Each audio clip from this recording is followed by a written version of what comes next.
नमस्कार दोस्तों, मेरा नाम रमेश प्रसाद सिंह मैं एक मोटिवेशनल स्पीकर और मेंटर हूं। आज मैं जीत आपकी डॉक्टर शिव खेरा द्वारा रचित मोटिवेशनल बुक्स का नौमा पार्ट शुरू करने जा रहा हूं, जो बहुत ही महत्वपूर्ण है।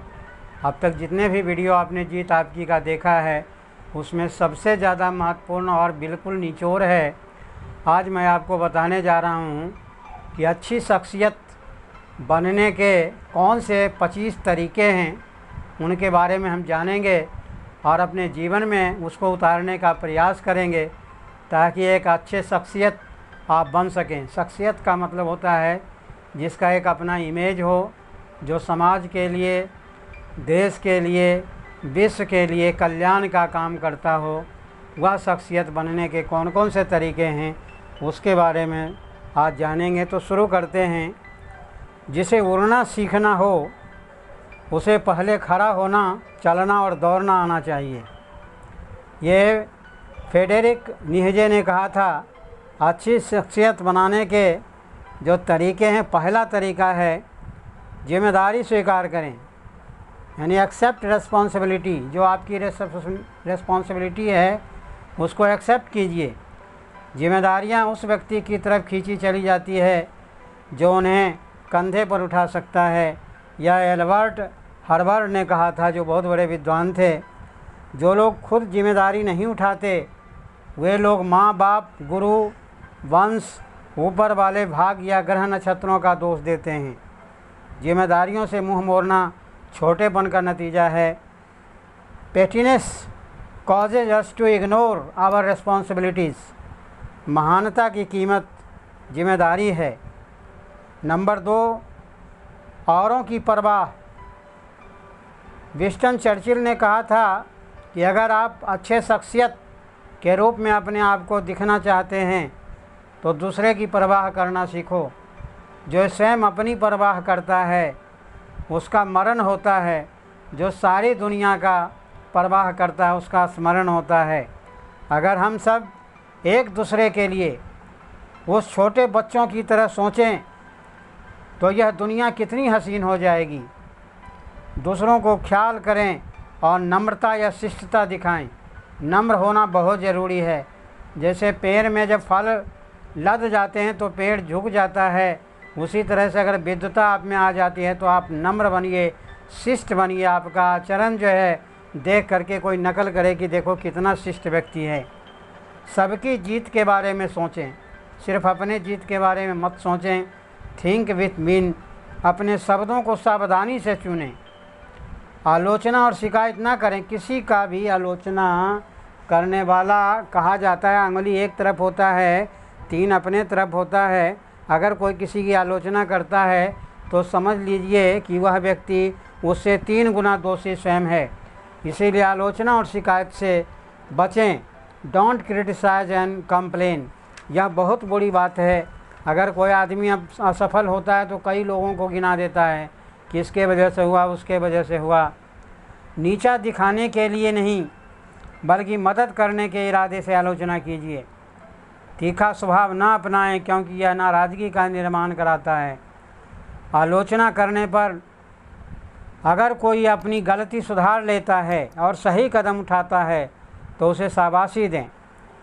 गलत आलोचना इन 2 वजहों से की जाती है। एक तो अज्ञानता के कारण की जाती है, दूसरा जलन के कारण की जाती है।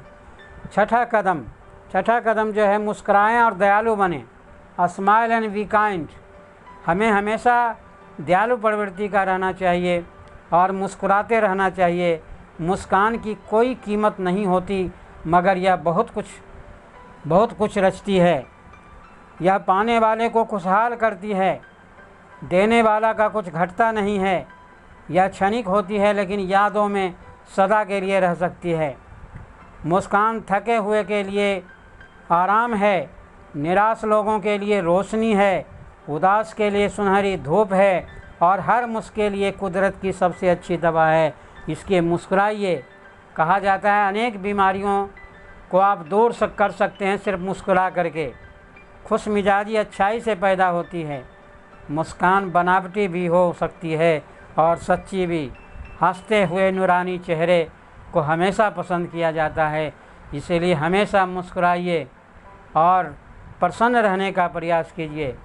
अच्छे शख्सियत बनने के जो 7वें कदम हैं, दूसरों को व्यवहार का सही अर्थ निकालें। कोई व्यक्ति अगर आपके साथ व्यवहार करता है, put positive interpretation on other peoples behaviour, क्योंकि अच्छे श्रोता बने, बी ए गुड लिसनर। खुद को अनसुना महसूस करने पर हमारे मन में पैदा होने वाले भाव निम्न प्रकार हैं: तिरस्कृत, अस्वीकृत, निराश, मायूस, महत्वहीन, छोटा, उपेक्षित, नीचा महसूस करना, परेशान, बेवकूफ़, अनुपयोगी, व्याकुल, प्रेरणाहीन, हताश। ये सारी चीज़ें हैं जो आदमी को मनहूस बना देता है। इनसे दूर रहने का प्रयास कीजिए। ये चीज़ें जो है आपको पीछे की ओर ले जाता है।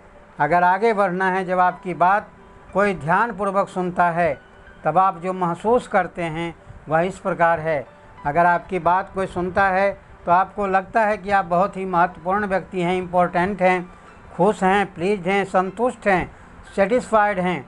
एक टीचर क्लास में पढ़ा रहा है, बच्चे उसकी बात को ध्यान से सुनता है।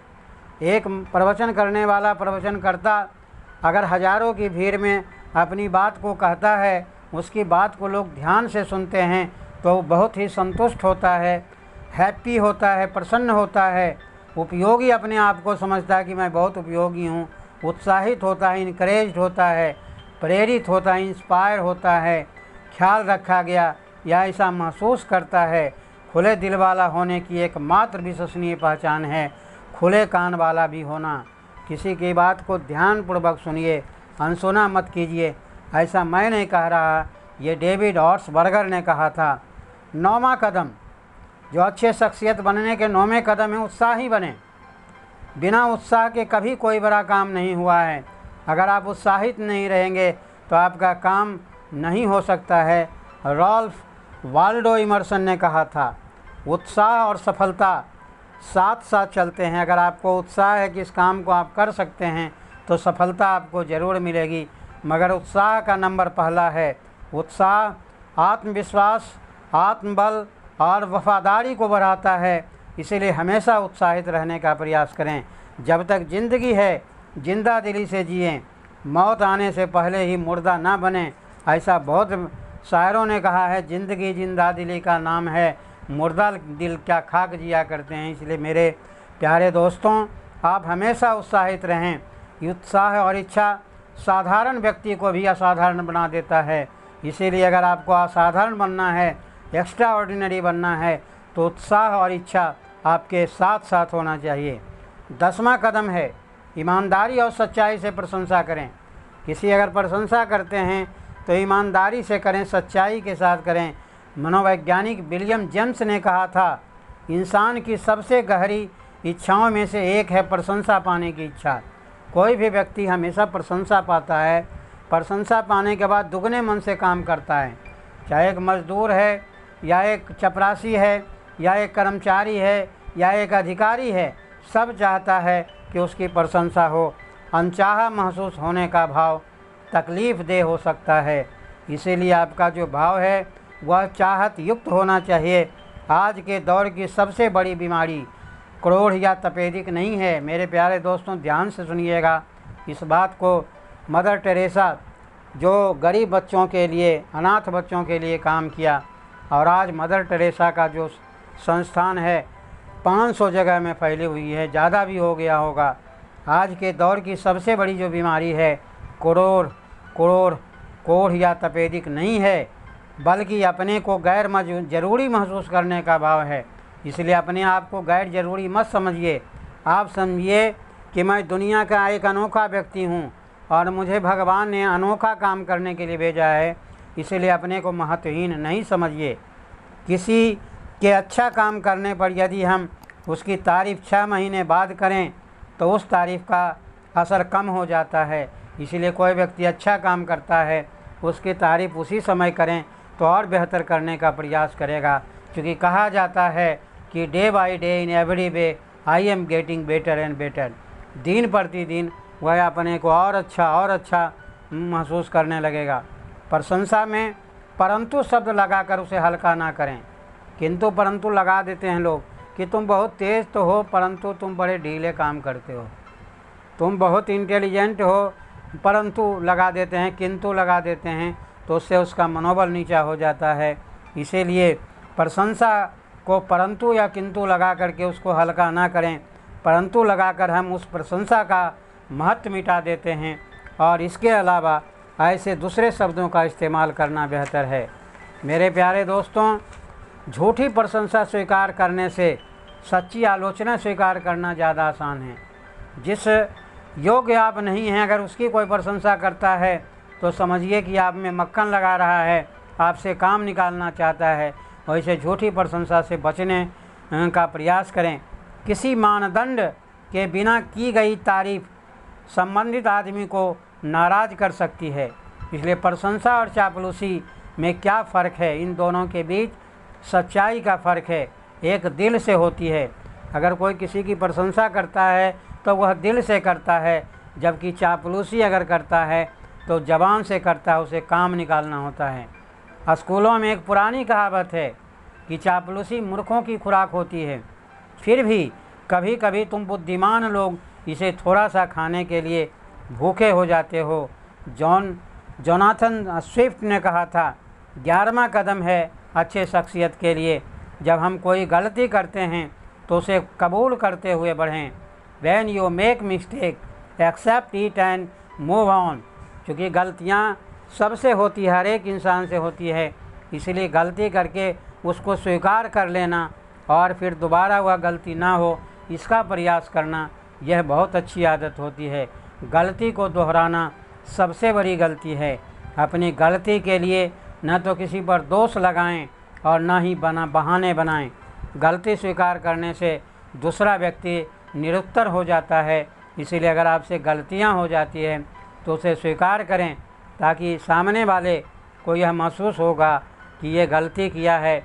भगवान के सामने भी आप कह सकते हैं, अगर कोई जाने अनजाने में आपसे गलती, प्रभु मुझे माफ़ कर दीजिए, मैं आपका बच्चा हूँ, दोबारा ऐसी गलती नहीं हो, ऐसा प्रेरित कीजिए। 12वां कदम है तर्क करें पर तकरार ना करें। किसी आदमी से किसी बात पर तर्क कीजिए, तकरार नहीं कीजिए। Discuss but don't agree. बहसबाजी झूठे अहंकार से पैदा होती है। तर्क एक बहस में अंतर है, तर्क और बहस में अंतर है। बहस से आग निकलती है, जबकि तर्क से रोशनी निकलती है। बहस अहंकार और बंद दिमागी से उपजती है, जबकि तर्क खुले दिमाग या सीखने की भावना से उपजता है। इसीलिए हमें तर्क करना चाहिए, तकरार नहीं करना चाहिए। बहस में अज्ञानता की अदला-बदली होती है, जबकि तर्क में ज्ञान का अदला-बदली होता है। 13वां कदम है पीठ पीछे बातें ना करें। किसी का शिकायत या आलोचना पीठ पीछे नहीं करना चाहिए। गप हाँकने और झूठ बोलने के बीच करीबी रिश्ता है। 14वां कदम है अपने वादों को वचनबद्धता में बदल लीजिए। जो आप वादा करते हैं उससे कमिटमेंट हो जाइए। Turn your promises into commitments. वचनबद्धता के बगैर रिश्ते छिछले और खोखले होते हैं। 15वां कदम है एहसान एक खूबसूरत शब्द है। एहसान एक एहसास है, यह हमारी शख्सियत को सुधारता है और चरित्र बनाता है। एहसान तो माने, लेकिन दूसरे से एहसानमंद होने की उम्मीद न करें। किसी के उपकार ऊपर अगर आप परोपकार कर देते हैं, उसका भलाई कर देते हैं, तो उसको याद मत रखिए कि मैंने किया है तो वह भी करेगा। कोई ज़रूरी नहीं है। याद करके पछताने के अलावा कुछ नहीं मिलता है। एक सच्चे और ईमानदार इंसान का चरित्र और शख्सियत बनाने वाले गुणों में एहसानमंद होने के एहसास का दर्जा सबसे ऊंचा है। जीसस की कहानी है, ज़्यादातर लोग एहसान फरामोश होते हैं। यानी एहसान फरामोश का मतलब है कि आपका काम आपसे काम ले लिया, उसके बाद भूल जाता है। एहसान मानने वाले इंसान मुश्किल से मिलता है। 16वां कदम है भरोसेमंद और वफादार बने। Be dependable and practise loyalty. एक एक छटाक वफादारी एक शेर चालाकी से ज़्यादा अच्छी है। बहुत पहले समय में छटाक चलता था, जिसको कनमा कहते हैं। मान लीजिए 100 ग्राम से कुछ कम होगा, एक शेर 1 किलो से कुछ कम होता था। 17वां कदम है मन में मैल ना रखें। कोई भी व्यक्ति आपके लिए कुछ भी किया है, बुरा भी किया है, अच्छा भी किया है, अगर बुरा किया है तो उसे भगवान से कहिए कि भगवान इसको क्षमा कर दें। उसके प्रति मन में मैल नहीं रखें। मन में मैल रखने से आपके दिमाग में बार बार वही बातें आएगी। 18वां कदम है सच्चे, ईमानदार और निष्कपट बने। Practice honesty, integrity and sincerity. ईमानदारी का मतलब ईमानदार होना है, ना कि ईमानदार दिखना। सच्चाई हमेशा आपके पसंद की नहीं होती है। सच कठोर हुए बिना भी बोला जा सकता है, लेकिन ऐसा कर पाना हमेशा संभव नहीं होता है। झूठ बोलने के साथ सबसे बड़ी समस्या यह है कि आदमी को अपने झूठ याद रखने पड़ते हैं। ईमानदारी के लिए दृढ़ता और वचनबद्धता की ज़रूरत होती है। ज़रा सोचिए कि हम लोग इन बातों में दोषी कितनी बार रहे हैं। खुद को एक ईमानदार इंसान बनाएं तो आप निश्चित हो सकते हैं कि दुनिया में धूर्त आदमी कम हो जाए। विश्वसनीयता, क्रेडिबिलिटी। थॉमस कार्लाइल ने कहा था, जब लोग झूठ बोलते हैं तो अपनी विश्वसनीयता खो देते हैं।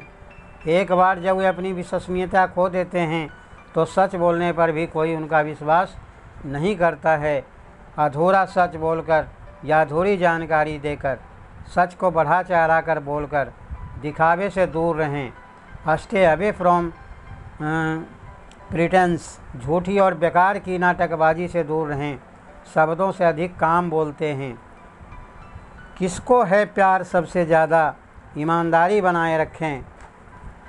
19वां कदम है विनम्र बने।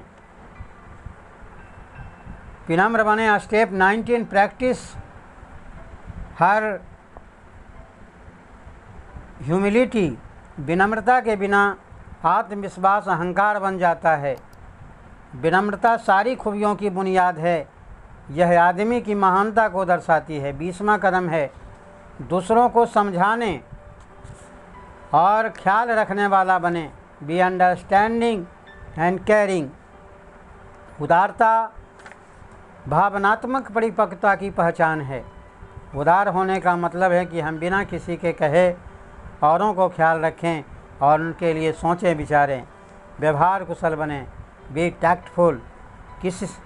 किसी व्यक्ति को नाराज़ किए बगैर अपनी बात कह देने की काबिलियत ही व्यवहार कुशल माना जाता है।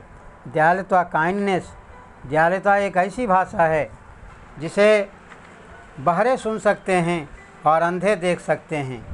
अगर आपकी प्रवृत्ति दयालु है, एक बहरा व्यक्ति है, उसको इशारे से ही आप उसको कुछ कह सकते हैं, समझ जाएगा।